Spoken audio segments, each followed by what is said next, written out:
Казвам се Асен Балтов и съм доцент към Първа травматологична клиника в Университетска болница Пирогов.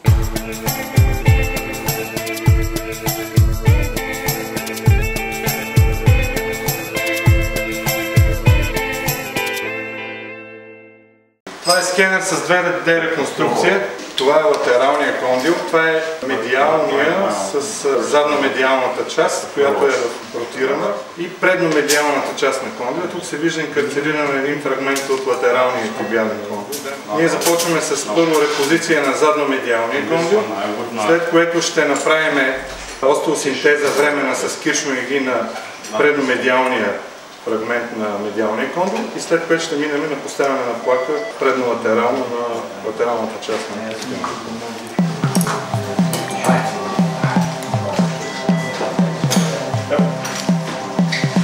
До сега ние опитвахме да го правим това с те плаки, но беше много трудно и обикновено репозицията не винаги беше добра. Сега вече с възможността да използваме тези заключващи плаки, мисля, че имаме нещата се подобряват относно имплантологията на тези фрактури.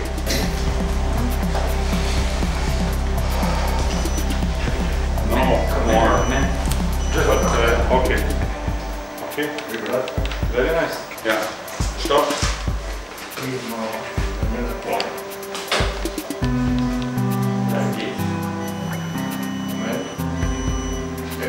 That's a little better, yeah. Yes, very nice. Oh yes, absolutely. You want to take the reduction up? This is absolutely enough. Пак за свиновинчене. Да.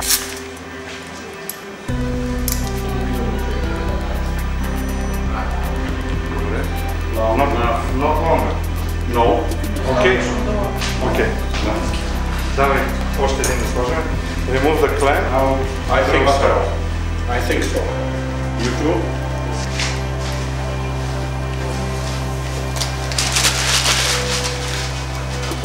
Средната да. Тази? Да. Yeah. Yeah. Yeah. I agree. Anterolateral for posterior tibia, I buttress.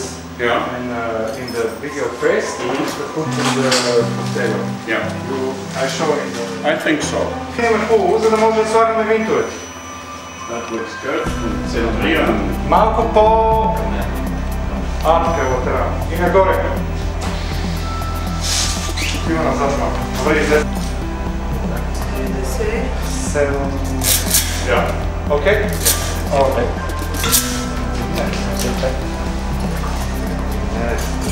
Both the fascia on the lateral side? Yes, but... Още не дълго. Още.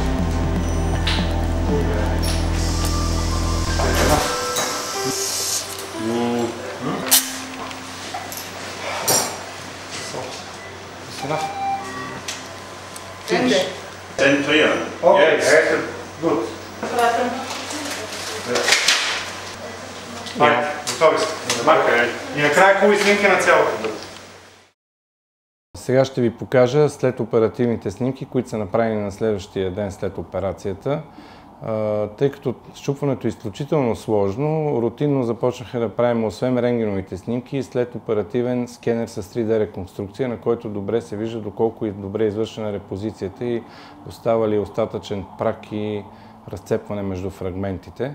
Това е след оперативния фаз, на който се вижда поставянето на две плаки в две равнини и профила съответно, като на втория след оперативен ден бе извършена и скенер с 2 и 3D реконструкция, на която се виждах много добре как са поставени двете плаки. Едната е предно-латерално, а другата е задно-медиално. Ето това е 2D реконструкцията. 2D реконструкция в сагитален план, на която се вижда как изглежда счупването в областта на медиалния кондил и съответно на латералния кондил, както и 2D реконструкция в преден план.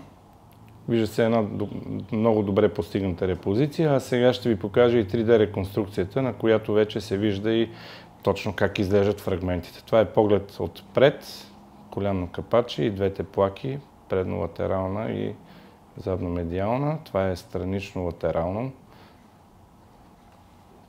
А това е вече странично-медиално.